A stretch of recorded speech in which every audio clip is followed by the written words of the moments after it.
Teninay fandarana famakiana tenin'Andriamanitra. Arahinao eto amin'ny Aki Radio isan'andro amin'ny 12 sasany atoandro. Parole de vie, lecture de la Bible tous les jours sur Aki Radio à 12h30. Wort des Lebens, jeden Tag eine biblische Lektüre um 12:30 Uhr im Aki Radio. Iarahanao amin'ny rahavavy aina. Teninay, teny mahavelona.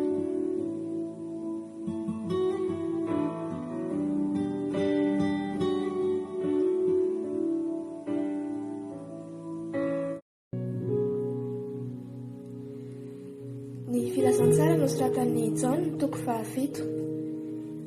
Ny niakaran'i Jesosy tany Jerosalema tamin'ny andro firavoravona tabernakely sy ny nampianarany teo ankianjan'ny tempoly ary ny tadiavan'ny lehibe isambotra azy. Amin'ny anaran'i Jesosy. Ary rehefa afaka izany dia nandeha tany Galilea Jesosy fa nalainga andeha tany Jodia izy satria nitady hahafaty azy ny Jiosy. Ary rehefa akaiky ny andro firavoravon'ny Jiosy dia ny amin'ny tabernakely ka hoy ny rahalahy ny taminy, miala eto ka mandehana ho any Jodia mba ho hitan'ny mpianatra ao koa ny asa izay ataonao, fa tsy misy olona manao zavatra amin'ny takona nefa ny tenany mitady ho hita miharihary. Raha manao izany zavatra izany ianao dia misy ho amin'izao tontolo izao. Fa na dia ny rahalahy ny aza tsy nino azy, dia hoy Jesosy taminy, tsy mbola tonga ny fotoako fa ny fotoanareo dia vonona lalandava. Tsy mahazo mankala anareo izao tontolo izao fa izao no alana satria milaza fa ratsy ny asany. Miakara ho amin'ny andro firavoravona ianareo fa izao tsy mbola miakatra ho amin'ity andro firavoravona ity satria tsy mbola tonga ny fotoako. Ary rehefa nilaza izany teny izany taminy izy dia mbola nitoetra tany Galilea ihany. Fa rehefa lasa niakatra ho any amin'ny andro firavoravona ny rahalahiny dia niakatra koa izy, nefa tsy mba nisehoseho fa ataony hafinafina. Ary ny Jiosy dia nitady azy tamin'ny andro firavoravona ka nanao hoe aiza izy, ary nitakoritsika azy be ihany ny vahoaka. Hoy ny sasany, tsara fanahy izy, fa io kosa ny sasany, tsia fa mamitaka ny vahoaka izy. Nefa tsy nisy saniresaka azy miharihary noho ny fahatahoran'ny Jiosy. Ary rehefa nisasaka ny andro firavoravona dia niakatra teo ankianjan'ny tempoly Jesosy ka nampianatra. Dia gaga ny Jiosy ka nanao hoe ahoana ny nahaizan'ilay ity soratra nefa tsy mba nianatra izy. Tena maly azy Jesosy ka nanao hoe tsy any fampianarako fa ny zanan'irakahy. Raha misy olona tahanao ny sitrapony dia ahalalany amin'ny fampianarana izy, na avy amin'Andriamanitra izany na miteny ho ahy aho. Izay miteny ho azy dia mitady ny voninahitry ny tenany, fa izay mitady ny voninahitry izay naniraka azy no marina, ary tsy misy tsy fahamarinana ao aminy. Tsy Mosesy valy nanome anareo ny lalàna, nefa tsy misy ao aminareo mankatoy ny lalàna. Nahoana ianareo no mitady hamono ahy? Ny vahoaka namaly hoe manana demonia ianao, iza no mitady hamono anao? Jesosy namaly ka nanao taminy hoe asa iray aloha ihany no nataoko ka gaga avokoa ianareo rehetra. Izao no nanomezan'ny Mosesy anareo ny famorana, tsy noho izy avy tamin'ny Mosesy fa noho izy avy tamin'ny razana, ka na dia amin'ny sabata aza dia mamora olona ihany ianareo. Raha amin'ny sabata aza no amorana olona mba tsy hahafoana ny lalàn'i Mosesy dia tezitra amiko va ianareo satria nisy olona anankiray nataoko sitrana avokoa ny tenany rehetra tamin'ny sabata. Aza mitsara araka ny miseho fa mba mitsara marina. Ary ny mponina sasany tany Jerosalema dia nanao hoe tsy ilay ity va ilay tadiavina hovonoina? Ary indro izy miteny miharihary nefa tsy misy miteny azy akory.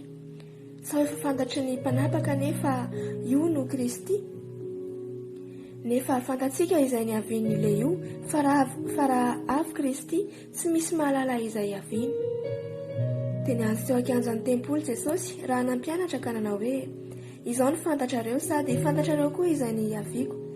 Ary tsy avy ho ahy aho fa marina ny nanirakahy izay tsy fantatrareo. Izao mahalala azy fa izy no niaviako fa izy no nanirakahy. Dia nitady hisambotra azy ny olona kanefa tsy nisy nanenjy tanana taminy satria tsy mbola tonga ny fotoany. Ary maro ny vahoaka ny nino azy ka nanao hoe raha toa ny Kristy moa hanao famantarana maro mihoatra noho ny nataon'ity lehilahy ity va izy? Ny fariseo nandre ny vahoaka nitakoritsika izany zavatra izany ny aminy, ary ny lohan'ny mpisorona sy ny fariseo dia naniraka mpiandry raharaha mba hisambotra azy. dia hoy Jesosy: kely foana ny toerako aminareo dia hankany amin'ny zanan'Irakay aho. Hitady ahy ianareo fa tsy hahita, ary izay toerako dia tsy azonareo aleha. Dia resaka hoe ny Jiosy: akaiza moa no alen'le ty no tsy hitantsika? Hankany amin'izay mihely avy amin'ny Grika va izy ka hampianatra ny Grika? Ahoana re izany teny lazainao izao hoe hitady ahy ianareo fa tsy hahita, ary izay toerako tsy azonareo aleha? Ary tamin'ny andro farany, izay andro lehibe tamin'ny andro firavoravoana, dia nitsangana Jesosy ka niantsona na hoe: raha misy olona mangetaheta, aoka izy hanantona ahy ka hisotro. Izay mino ahy dia hisy onony rano velona hiboiboika avy ao amin'ny kibony, araka ny voalazan'ny soratra masina. Ary ny fanahy izay efa horaisin'ny mino azy no nolazainy tamin'izany. Fa ny fanahy tsy mbola nomena, satria Jesosy tsy mbola niditra tamin'ny voninahiny. Ary ny sasany tamin'ny vahoaka, raha nandray izany teny izany dia nanao hoe: ity tokoa nylay mpaminany. Hoy ny sasany: ity ny Kristy. Fa io kosa ny sasany: avy any Galilea va no iavian'ny Kristy? Tsy voalazan'ny soratra masina va fa Kristy dia avy amin'ny taranak'i Davida, satria avy ao Betlehema, vohitra nomeny Davida? Dia nisaratsainany amin'ny Jesosy ny vahoaka. Ary ny sasany mitady hisambotra azy, kanefa tsy nisy nanintsitanana taminy. Ary ny mpiandry raharaha nankeo amin'ny lohan'ny mpisorona sy ny fariseo, ka hoy izy ireo taminy: nahoana ianareo no tsy nitondra azy? Ny mpiandry raharaha namaly hoe tsy mbola nisy olona niteny tahaka izany. Ary ny fariseo namaly azy hoe: ianareo koa va voafitaka? Moa misy mpanapaka na fariseo mba hanino azy? Fa voaozina reto vahoaka reto izay tsy mahalala ny lalàna. Ary Nikodemosy, anankiray teo aminy, dia ilay nankeo amin'ny Jesosy teo aloha, dia nanao taminy hoe: moa manameloka olona va ny lalantsika, raha tsy mbola mihaino azy aloha ka mahafantatra izay nataony? Izy ireo namaly ka nanao taminy hoe: ianao koa angamba avy any Galilea? L'Évangile selon Jean, chapitre 7. Incrédulité des frères de Jésus. Au nom de Jésus. Après cela, Jésus parcourait la Galilée, car il ne voulait pas séjourner en Judée, parce que les Juifs cherchaient à le faire mourir. Or, la fête des Juifs, la fête des tabernacles, était proche. Et ses frères lui dirent: pars d'ici et va en Judée, afin que tes disciples voient aussi les œuvres que tu fais. Personne n'agit en secret lorsqu'il désire paraître. Si tu fais ces choses, montre-toi toi-même au monde. Car ses frères non plus ne croyaient pas en lui. Jésus leur dit: mon temps n'est pas encore venu, mais votre temps est toujours prêt. Le monde ne peut vous haïr, moi il me hait, parce que je rends de lui le témoignage que ses œuvres sont mauvaises. Montez, vous, à cette fête. Pour moi, je n'y monte point, parce que mon temps n'est pas encore accompli. Après leur avoir dit cela, il resta en Galilée. Jésus à Jérusalem, son enseignement dans le temple, à la fête des tabernacles. Lorsque ses frères furent montés à la fête, il y monta aussi lui-même, non publiquement, mais comme en secret. Les Juifs le cherchaient pendant la fête et disaient: où est-il? Il y avait dans la foule grande rumeur à son sujet. Les uns disaient: c'est un homme de bien, d'autres disaient: non, il égare la multitude. Personne, toutefois, ne parlait librement de lui, pas par crainte des Juifs. Vers le milieu de la fête, Jésus monta au temple et il enseignait. Les Juifs s'étonnaient, disant: comment connaît-il les Écritures, lui qui n'a point étudié? Jésus leur répondit: ma doctrine n'est pas de moi, mais de celui qui m'a envoyé. Si quelqu'un veut faire sa volonté, il connaîtra si ma doctrine est de Dieu ou si je parle de mon chef. Celui qui parle de son chef cherche sa propre gloire, mais celui qui cherche la gloire de celui qui l'a envoyé, celui-là est vrai et il n'y a point d'injustice en lui. Moïse ne vous a-t-il pas donné la loi? Et nul de vous n'observe la loi. Pourquoi cherchez-vous à me faire mourir? La foule répondit: tu as un démon. Qui est-ce qui cherche à te faire mourir? Jésus leur répondit: j'ai fait une œuvre et vous en êtes tous étonnés. Moïse vous a donné la circoncision, non qu'elle vienne de Moïse, car elle vient des patriarches, et vous circoncisez un homme le jour du sabbat. Si un homme reçoit la circoncision le jour du sabbat, afin que la loi de Moïse ne soit pas violée, Pourquoi vous irritiez-vous contre moi de ce que j'ai guéri un homme tout entier le jour du sabbat? Ne jugez pas selon l'apparence, mais jugez selon la justice. Quelques habitants de Jérusalem disaient, n'est-ce pas là celui qu'il cherche à faire mourir? Et voici, il parle librement et ne lui disent rien. Est-ce que vraiment les chefs auraient connu qu'il est le Christ? Cependant, celui-ci, nous savons d'où il est, mais le Christ, quand il viendra, personne ne saura d'où il est. Et Jésus, enseignant dans le temple, s'écria, vous me connaissez et vous savez d'où je suis. Je ne suis pas venu de moi-même, mais celui qui m'a envoyé est vrai et vous ne le connaissez pas. Moi, je le connais, car je viens de lui et c'est lui qui m'a envoyé. Il cherchait donc à se saisir de lui et personne ne mit la main sur lui parce que son œuvre n'était pas encore venue. Plusieurs parmi la foule crurent en lui et ils disaient, le Christ, quand il viendra, fera-t-il plus de miracles que n'en a fait celui-ci? Les pharisiens entendirent la foule murmurant de lui ces choses.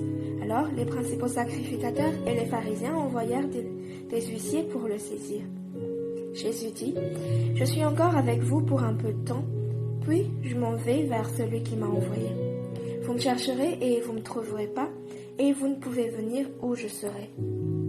Sur quoi les Juifs dirent entre eux, où ira-t-il que nous ne le trouvions pas? Ira-t-il parmi ceux qui sont dispersés chez les Grecs et enseignera-t-il les Grecs? Que signifie cette parole qu'il a dite? Vous me chercherez et vous ne me trouverez pas, et vous ne pouvez venir où je serai? Le dernier jour, le grand jour de la fête, Jésus se tenant debout, s'écria, si quelqu'un a soif, qu'il vienne à moi et qu'il boive. Celui qui croit en moi, des fleuves d'eau vive couleront de son sein, comme dit l'Écriture. Il dit cela de l'esprit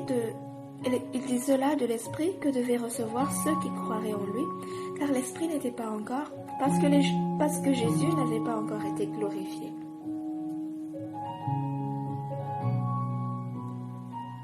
Opinions diverses chez les Juifs, projet d'arrestation. Des gens de la foule ayant entendu ces paroles disaient, celui-ci est vraiment le prophète. D'autres disaient, c'est le Christ. Et d'autres disaient, est-ce bien de la Galilée que doit venir le Christ? L'Écriture ne dit-elle pas que c'est de la postérité de David et du village de Bethléem où était David que le Christ doit venir? Il y eut donc, à cause de lui, division parmi la foule. Quelques-uns d'entre eux voulaient le saisir, mais personne ne mit la main sur lui. Ainsi, les huissiers retournèrent vers les principaux sacrificateurs et les pharisiens. Et ceux-ci leur dirent, pourquoi ne l'avez-vous pas amené? Les huissiers répondirent, jamais homme n'a parlé comme cet homme. Les pharisiens leur répliquèrent, est-ce que vous aussi vous êtes séduits? Y a-t-il quelqu'un des chefs ou des pharisiens qui ait cru en lui? Mais cette foule qui ne connaît pas la loi, ce sont des maudits.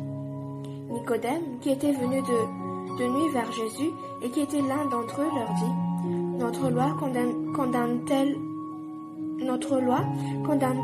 un homme avant qu'on l'entende et qu'on sache ce qu'il a fait? Ils lui répondirent, es-tu aussi galiléen? Das Evangelium nach Johannes Kapitel 7. Im Namen Jesus. Danach zog Jesus umher in Galiläa, denn er wollte nicht in Judäa umherziehen, darum, dass ihm die Juden nach dem Leben stellten. Es war aber nahe der Judenfest, die Laubhütten.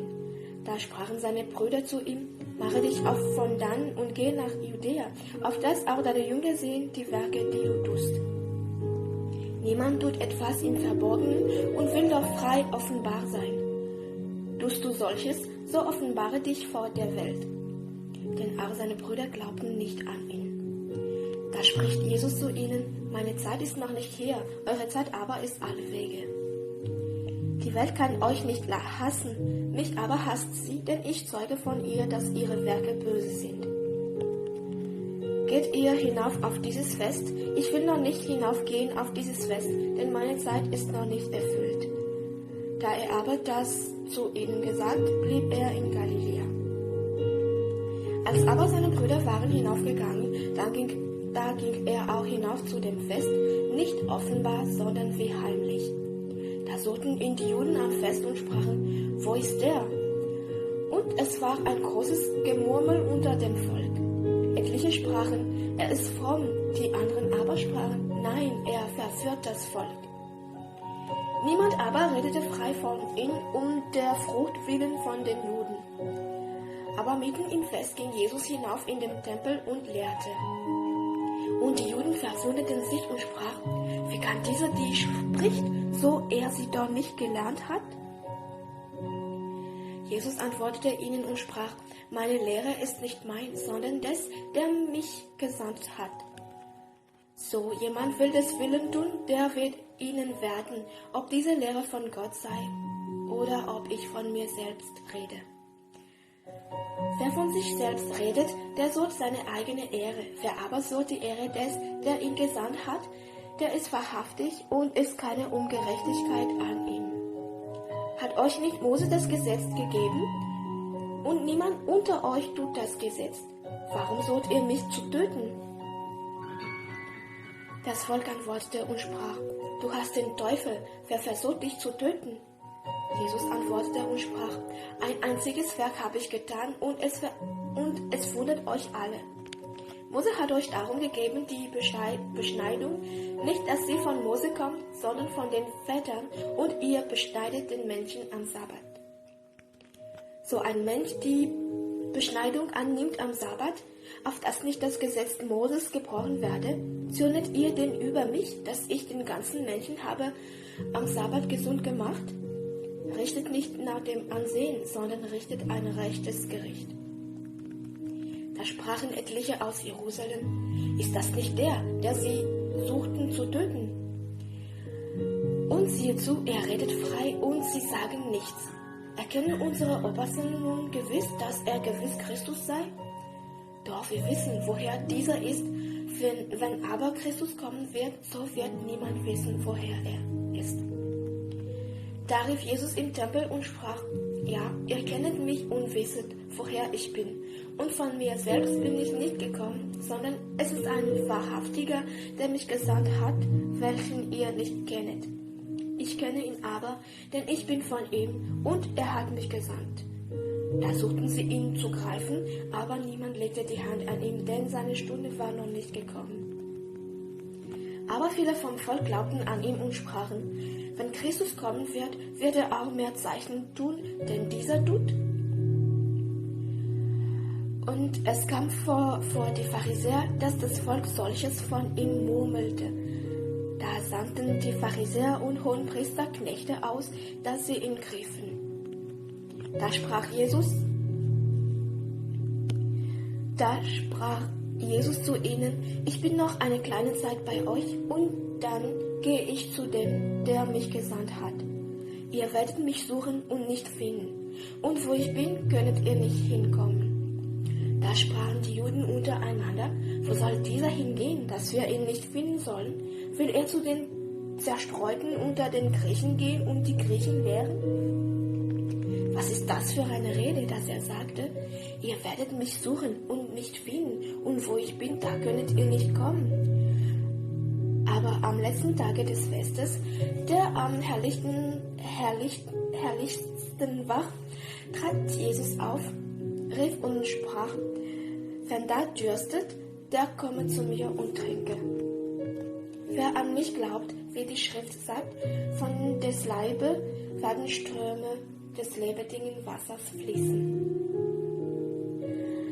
Das sagte er aber von dem Geist, welchen empfangen sollten, die an ihn glaubten, denn der Heilige Geist war noch nicht da, denn Jesus war noch nicht verklärt.